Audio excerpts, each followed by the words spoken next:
इस वक्त की बड़ी खबर बिहार की सियासत से निकलकर सामने आई है, जहां पर डेप्यूटी सीएम विजय कुमार सिन्हा अमित शाह के पास पहुंच गए हैं। अभी अभी डेप्यूटी सीएम का विभाग भी छिनाया था, जिसके बाद बिहार की सियासत में खूब ये सवाल उठाया जाने लगा कि अब तो विजय सिन्हा की कोई हैसियत ही नहीं रह गई है। विजय सिन्हा के पास जो विभाग था वो विभाग तो उनसे छिना गया और उनके पास बचा क्या, केवल एक विभाग, और वो विभाग कृषि विभाग है। पथ निर्माण विभाग उनके हाथ से चला गया। इस बात को लेकर लगातार सियासी गलियारे में घमासान तेज था और आज विजय सिन्हा गृह मंत्री अमित शाह के पास पहुंच गए हैं। कहा यह जा रहा है कि अमित शाह के पास डेप्यूटी सीएम जाकर बिहार के बारे में बताएंगे, बिहार की सियासत में क्या कुछ हो रहा है। बजट सत्र चल रहा है, इसकी एक एक खबर देंगे और इसके साथ साथ जो विभाग छिनाया है इस पर भी बात होगी। आखिर क्यों विजय सिन्हा का विभाग छीन लिया गया? जो सियासी गलियारे से खबर निकलकर सामने आई है वो खबर ये है कि विजय सिन्हा कुछ ज़्यादा ही काम कर रहे थे अपने विभाग में। पथ निर्माण विभाग में वो ज़्यादा ही काम कर रहे थे, भ्रष्ट अधिकारियों को ख़त्म करने की कोशिश में लगे हुए थे, एसपी सिंगला को दीवार करने में लगे हुए थे, एसपी सिंगला पर एक्शन लेने में लगे हुए थे।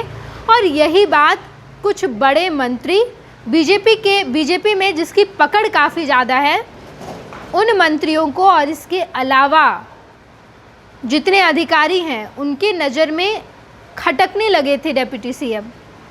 विजय सिन्हा का विभाग छीन लिया गया, लेकिन जाते जाते भी विजय सिन्हा ने कमाल कर दिया और वो कमाल ये किया गया कि एसपी सिंगला पर बड़ा एक्शन लिया गया। एसपी सिंगला कंपनी अब पूरे देश भर में टेंडर नहीं ले सकती है। ये बड़ा एक्शन केवल और केवल डेप्यूटी सीएम विजय कुमार सिन्हा ने लिया है। इसके अलावा बात करें तो अब जब अमित शाह के पास विजय सिन्हा पहुंच गए हैं तो बातचीत लंबी होनी है। बातचीत होनी है कि विभाग क्यों छिनाया, एसपी सिंगला पर क्या क्या एक्शन हुआ, बिहार की सियासत में क्या चल रहा है, और इन सब से इतर एक प्रमुख बात कि बिहार में अब विधानसभा चुनाव की तैयारी बीजेपी जोरों शोरों से कर रही है।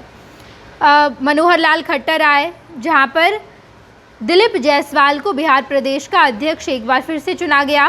पूरी चुनावी रणनीति में बीजेपी नज़र आ रही है किस तरीके से तेजस्वी यादव को इस बार भी पछाड़ना है और सरकार में आना है।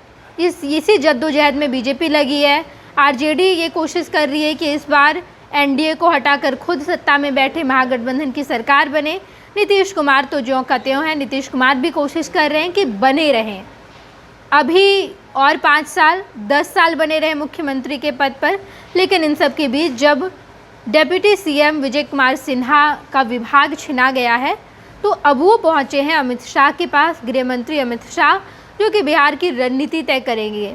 अमित शाह की रणनीति पर बिहार काम करेगा, एनडीए काम करेगा, बीजेपी काम करेगा, ताकि चुनावी जीत मुकम्मल की जा सके। देखना दिलचस्प होगा। गृह मंत्री अमित शाह के पास विजय कुमार सिन्हा पहुंच गए। तस्वीरें निकलकर सामने आई जहां पर दोनों मुलाकात कर रहे हैं और इस मुलाकात में क्या बात होगी ये भी हम आपको बताएंगे। देखते रहिएगा फर्स्ट बिहार झारखंड। धन्यवाद।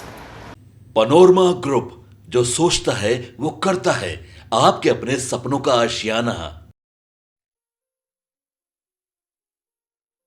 ये लो मुंह मीठा करो, आज मैंने अपना जॉब छोड़ दिया, अब हम पूर्णिया वापस जाएंगे।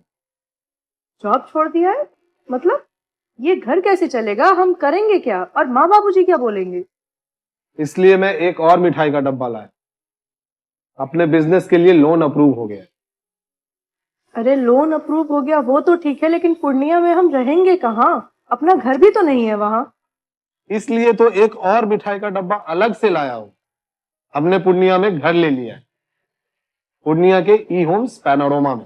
पूर्णिया में पैनोरमा ग्रुप लेकर आए हैं ई होम्स पैनोरमा। बड़ा घर, आलीशान जिंदगी और अत्याधुनिक सुविधाओं के संग। अरे अब क्यों मुंह मीठा करवा रही हो? क्योंकि हम घर वापसी जो कर रहे हैं। घर वापसी की खुशी पूर्णिया में ई होम्स पैनोरमा के संग। E homes panorama, luxurious lifestyle redefined.